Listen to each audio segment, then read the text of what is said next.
स्वागत है आप सभी का ज्ञानगढ़ एकेडमी के इस यूट्यूब चैनल पर। आज हम बेसिक साइंस पढ़ेंगे, जिसके क्वेश्चंस आपको फोर्थ ग्रेड, वीडियो, पटवारी और रीट में देखने को मिल सकते हैं। तो क्वेश्चन है, हाइड्रोफोनिक्स का अध्ययन किया जाता है। किसके बारे में? हाइड्रोफोनिक्स। हाइड्रोफोनिक्स यानी जल पर खेती जो बिना मिट्टी के होती है, उसे हाइड्रोफोनिक्स कहते हैं। अगला प्रश्न है, कीट विज्ञान, कीटों के अध्ययन को कीट विज्ञान कहते हैं। ध्वनि प्रदूषण मापने की इकाई डेसिबल होती है। सूर्य का ताप पृथ्वी पर किस प्रक्रिया के द्वारा पहुंचता है? तो विकिरण की प्रक्रिया के द्वारा पहुंचता है। और चालन और संवहन ऊष्मा के हैं। पानी में बर्फ का कितना भाग पानी के ऊपर रहता है? तो बर्फ की डेंसिटी पानी से अधिक होती है, इसलिए पानी के ऊपर बर्फ तैरती रहती है, और बर्फ का 1/10 भाग होता है वो पानी के सतह के ऊपर रहता है। 0 डिग्री सेंटीग्रेड कितने फ़ारेनहाइट होता है? तो 32 डिग्री फ़ारेनहाइट होता है। वाहनों के टायरों की बाहरी सतह नालीदार बनाई जाती है क्योंकि फिसलने से रोकने के लिए, घर्षण बढ़ाने के लिए, ताकि वो वाहन फिसले नहीं।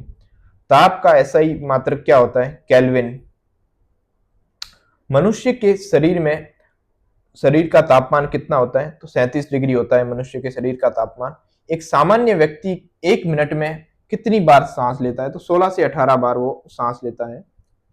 टूटी हड्डियों को स्थिति को जानने के लिए कैसे उपयोग करते हैं? तो टूटी हड्डियां हम एक्सरे के माध्यम से जानते हैं। मानव शरीर की सबसे छोटी हड्डी कौन सी है? मानव शरीर में कान में पाई जाने वाली स्टेपीज जो एक सबसे छोटी हड्डी होती है, और सबसे बड़ी हड्डी होती है फीमर, जो सबसे मजबूत भी होती है। अगला प्रश्न है, पाचक रसों में निम्न में से कौन सा अम्ल पाया जाता है? तो HCl होता है, वो भोजन को पचाने के लिए काम आता है। हाइड्रोक्लोरिक अम्ल। मनुष्य में जैविक घड़ी कहलाती है। पीनियल ग्लैंड होती है जो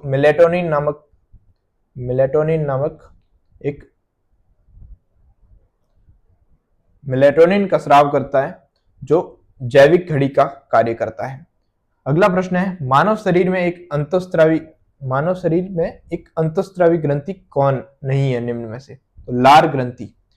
अंतःस्रावी और बहिस्रावी ग्रंथियां, अंतःस्रावी ग्रंथियां वो होती है जो अपना स्राव सीधा ब्लड में छोड़ती है, और बहिस्रावी ग्रंथियां अपना स्राव नली के द्वारा स्रावित करती है। इसमें एंजाइम और इत्यादि आते हैं। तो लार ग्रंथि होती है वो एक बहिस्रावी ग्रंथि होती है। बाकी थायराइड और अधिवृक्क और पीयूष ग्रंथि एक अंतःस्रावी ग्रंथियां होती है। शरीर में किस हार्मोन की कमी से मधुमेह होता है? इंसुलिन की कमी से होता है, जिसे ब्लड शुगर कहते हैं। इससे एक मधुमेह रोग होता है, डायबिटीज कहते हैं। निम्न में से कौन सा एक मानव न्यूरॉन का हिस्सा नहीं है? न्यूरॉन के 3 हिस्से होते हैं, एक्सॉन, डेंड्रॉन और साइटोन, जिसे सेल बॉडी भी कहते हैं। इनमें से बोमेन कैप्सूल होता है वो न्यूरॉन का हिस्सा नहीं है, ये नेफ्रॉन का हिस्सा होता है। नेफ्रॉन को वृक्क की कार्यात्मक और संरचनात्मक इकाई भी कहते हैं। आरबीसी का कार्यकाल कितना होता है? तो 120 दिन होता है। आरबीसी 120 दिन के बाद प्लिया में नष्ट हो जाती है। प्लिया को आरबीसी का कब्रिस्तान भी कहते हैं। पहला सफल हृदय प्रत्यारोपण किसके द्वारा किया गया था?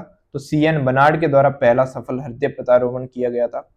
अगला प्रश्न है, ईसीजी किसकी गतिविधि को दर्शाता है? ईसीजी हृदय की गतिविधि को दर्शाता है।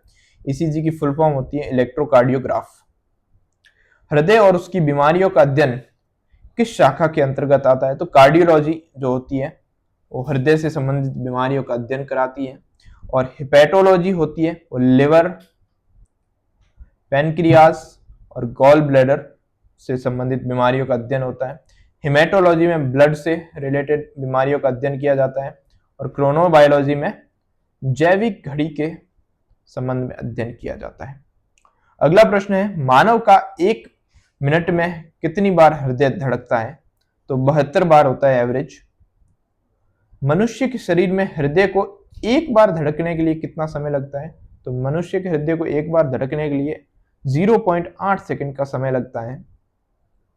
निम्नलिखित में से कौन मानव शरीर में न्यूरॉन का हिस्सा नहीं है? ये क्वेश्चन रिपीट हो गया लगता है। अगला प्रश्न है, नेफ्रॉन का संबंध किससे होता है? नेफ्रॉन वृक्क से होता है, जैसा कि बताया हमने ऊपर। वृक्क की कार्यात्मक और संरचनात्मक इकाई होती है नेफ्रॉन। अगला प्रश्न है, कौन सा जीवाणु या बैक्टीरिया से जनित बीमारी नहीं है? तो बीमारी जो जीवाणु से होती है वो मियादी बुखार, जिसे टाइफाइड भी कहते हैं, वो बैक्टीरिया से होता है। हैजा भी बैक्टीरिया से होता है। और तपेदिक, जिसे टीबी कहते हैं, वो भी जीवाणु से होता है। एड्स एकमात्र ऐसा है इस ऑप्शन में जो वायरस से होता है। निम्नलिखित में से कौन सा परजीवी सिर्फ मेजबान या होस्ट के कोशिकाओं के भीतर अपना प्रजनन करता है? तो वायरस कोशिकाओं को एक फैक्ट्री की तरह यूज करता है खुद का प्रजनन करने के लिए। ठीक है, अगला प्रश्न है, बीसीजी का टीका किसके विरुद्ध प्रतिरक्षा तंत्र उत्पन्न करने के लिए दिया जाता है? तो टीबी के लिए, टीबी के वायरस के खिलाफ दिया जाता है प्रतिरक्षा उत्पन्न करने के लिए। विडाल टेस्ट टाइफाइड के लिए किया जाता है। अगला प्रश्न है, एड्स नामक बीमारी किससे होती है? एड्स इसमें से संक्रमित खून चढ़ाने से होती है, और अगर कोई व्यक्ति एड्स बीमारी से संक्रमित है तो उससे सेक्सुअल कांटेक्ट में आने से भी एड्स का खतरा होता है। अगला प्रश्न है, एड्स के उपचार के लिए कौन सी औषधि का उपयोग किया जाता है? तो एंटी रेट्रोवायरल नामक एक औषधि होती है जिसका उपयोग एड्स के उपचार के लिए किया जाता है। अगला प्रश्न है, विषाणु, कौन सा विषाणु आम होता है सर्दी के लिए? तो राइनो वायरस होता है, वो सर्दियों में आम होता है। सर्दी जुकाम होता है उसमें राइनो वायरस होता है। अगला प्रश्न है, डेंगू रोग का रोगजनक कौन होता है? तो डेंगू वायरस से होता है, और यह वायरस एक मच्छर के द्वारा फैलाया जाता है जिसका नाम होता है एडीज मच्छर। अगला प्रश्न आता है, H1N1 वायरस किससे संबंधित होता है? तो स्वाइन फ्लू H1N1 वायरस से संबंधित है। अगला प्रश्न है, उल्टी और दस्त लगने पर शरीर में निर्जलीकरण होता है, ये किसकी कमी से होता है? तो ये सोडियम क्लोराइड की कमी से होता है। अगला प्रश्न है, कौन सा रोग मच्छर के काटने से नहीं होता है? तो हेपेटाइटिस है, वो मच्छर के काटने से नहीं होता है, बाकी डेंगू, मलेरिया और चिकनगुनिया मच्छर के काटने से होते हैं। निम्नलिखित में से कौन से रोग का एक वाहक मच्छर नहीं होता है? तो टाइफाइड संक्रमित जल के कारण होता है जिसका विडाल परीक्षण के द्वारा पता लगाया जाता है। बाकी चिकनगुनिया, डेंगू और फील पाव, जिसे हाथी पाव भी कहते हैं, ये मच्छर के द्वारा होते हैं। अगला प्रश्न है, छोटी माता जिसे चिकन पॉक्स कहते हैं, ये कौन से वायरस के द्वारा होती है? तो ये वेरियोला नामक वायरस के द्वारा होती है। अगला प्रश्न, किस बीमारी का टीका बूंद के रूप में दिया जाता है? यह सभी को पता है, 2 बूंद जिंदगी की, पोलियो के द्वारा। कौन सा इनमें से किसमें प्रोटीन की मात्रा सबसे अधिक है? तो दालों में सबसे अधिक प्रोटीन की मात्रा पाई जाती है। रोग प्रतिकारक कौन होते हैं? तो वाई ग्लोब्युलिन्स रोग प्रतिकारक होते हैं। लोह तत्व की कमी से कौन सा रोग होता है? आयरन की कमी से एनीमिया होता है, जिसे ब्लड लॉस भी कहते हैं, रक्ताल्पता भी कहते हैं। लौंग, जो सामान्य रूप से मसाले के रूप में काम आती है, यह किसका रूपांतरण होती है? तो एक पुष्पकलिका का। निम्नलिखित में से कौन सी एक वास्तविक मछली है? तो डॉग फिश एक वास्तविक मछली है, बाकी व्हेल एक स्तनधारी होती है, और झींगा जिसे एक क्रिटेशियस होता है, और तारा मछली भी एक वास्तविक मछली नहीं है। निम्नलिखित में से कौन से पादप से कीटनाशक पाइरेथ्रम बनाया जाता है? तो क्राइसेंथियम से पाइरेथ्रम नामक कीटनाशक बनाया जाता है। अगला प्रश्न है, हार्मोन का उत्पादन से संबंधित कौन सा फलन है? तो हाइपोथैलेमस हार्मोन के उत्पादन से संबंधित है। पोन्स है, वो ब्रीदिंग एंड हार्ट रेट के लिए केंद्र होता है। अफीम के पौधे का कौन सा हिस्सा औषधीय महत्व का होता है? तो कच्चे फलों का दूध होता है, वो बहुत औषधीय महत्व रखता है। नीम के वृक्ष में पुष्प किस माह में खिलते हैं? तो मार्च और अप्रैल महीने में पुष्प आते हैं, और गर्मियों में फल आते हैं। अगला प्रश्न है, कौन सा पौधा परजीवी और मृत जीवी होता है? तो मशरूम है, वो सड़े गले पदार्थों पर उत्पादित होते हैं, और अकार्बनिक पदार्थों पर उत्पादित होने के कारण ये परजीवी होते हैं। अगला प्रश्न है, ऐसे पौधे जो सर्दी, गर्मी और वर्ष भर जीवित रहते हैं वो 12 मासी कहलाते हैं, जो वर्ष भर जीवित रहे। निम्नलिखित में से कौन सा एक भौतिक परिवर्तन है? भौतिक और रासायनिक परिवर्तन क्या होता है? भौतिक परिवर्तन में किसी पदार्थ की वह अवस्था पुनः प्राप्त की जा सकती है, जबकि रासायनिक परिवर्तन में ऐसा नहीं होता है। उदाहरण के माध्यम से समझें तो बर्फ और पानी से बर्फ का बनना और बर्फ से पानी का बनना एक भौतिक परिवर्तन है, जबकि दूध से दही का बनना और एक रासायनिक परिवर्तन है, क्योंकि दही से दूध की प्राप्ति वापस नहीं की जा सकती। तो इनमें से भोजन का पाचन एक रासायनिक परिवर्तन है, लोहे में जंग लगना एक रासायनिक परिवर्तन है और पटाखे जलाना भी एक रासायनिक परिवर्तन है, जबकि क्रिस्टलाइजेशन एक भौतिक परिवर्तन है। मोमबत्ती के जलने के दौरान क्या होता है?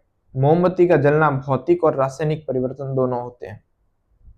लोहे पर जिंक की परत चढ़ाने की प्रक्रिया को क्या कहते हैं? यशद लेपन या गैल्वेनीकरण कहते हैं।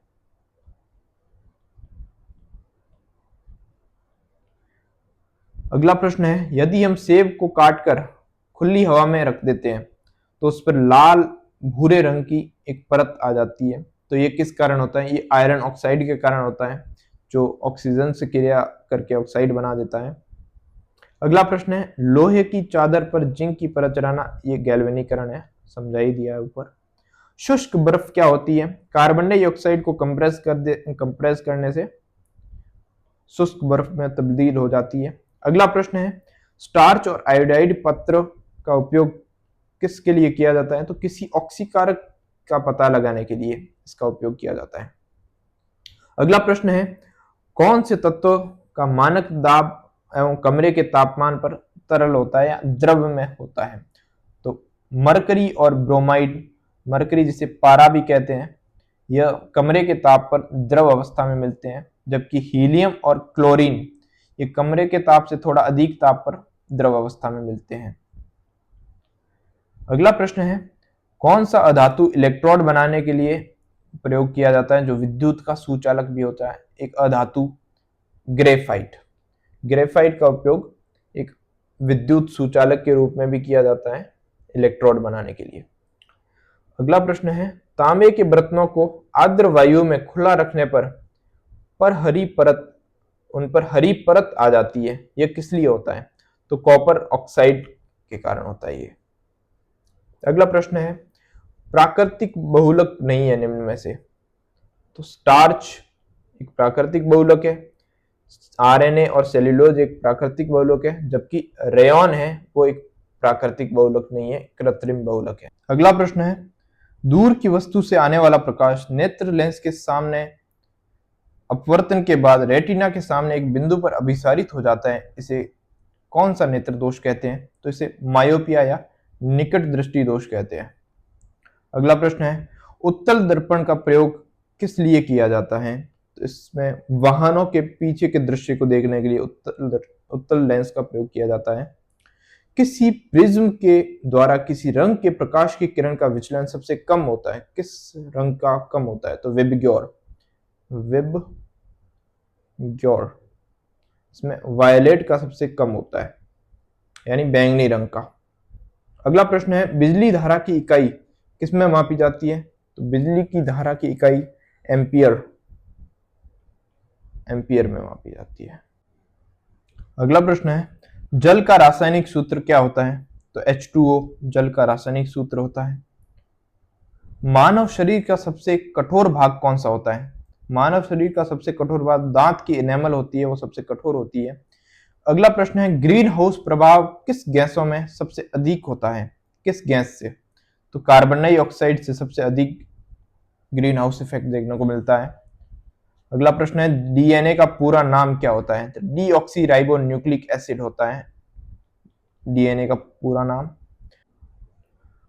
अगला प्रश्न है, अम्ल वर्षा मुख्य रूप से किन गैसों के कारण होती है? अम्ल वर्षा सल्फर डाइऑक्साइड और नाइट्रोजन डाइऑक्साइड के कारण होती है। अगला प्रश्न है, बल्ब का फिलामेंट किसका बना होता है? बल्ब का फिलामेंट टंगस्टन का बना होता है और इसमें आर्गन गैस भरी होती है बल्ब में। अगला प्रश्न आता है, पृथ्वी के वायुमंडल में सबसे अधिक कौन सी गैस पाई जाती है? तो वो है नाइट्रोजन 78% और ऑक्सीजन 21%। अगला प्रश्न है, रक्त का लाल रंग किसके कारण होता है? तो वो है डब्ल्यू हीमोग्लोबिन के कारण। हीमोग्लोबिन के कारण रक्त का लाल रंग होता है। अगला प्रश्न है सूर्य की ऊर्जा का स्रोत क्या होता है? तो सूर्य ऊर्जा प्राप्त करता है संलयन द्वारा। सबसे हल्की धातु होती है लिथियम। अगला प्रश्न है विद्युत प्रतिरोध की इकाई कौन सी होती है? ओम। पारा किस प्रकार की धातु है? पारा एक द्रव होता है कमरे के टेम्परेचर पर, जिसे मरकरी भी कहते हैं। अगला प्रश्न है लाल रक्त कणिकाओं का निर्माण कहाँ होता है? लाल रक्त कणिकाओं का निर्माण बोन मैरो, अस्थि मज्जा में होता है। अगला प्रश्न है प्रकाश का वेग सबसे अधिक कहाँ होता है? तो निर्वात में होता है प्रकाश का सबसे अधिक वेग, और ठोसों में होता है ध्वनि का सबसे अधिक वेग।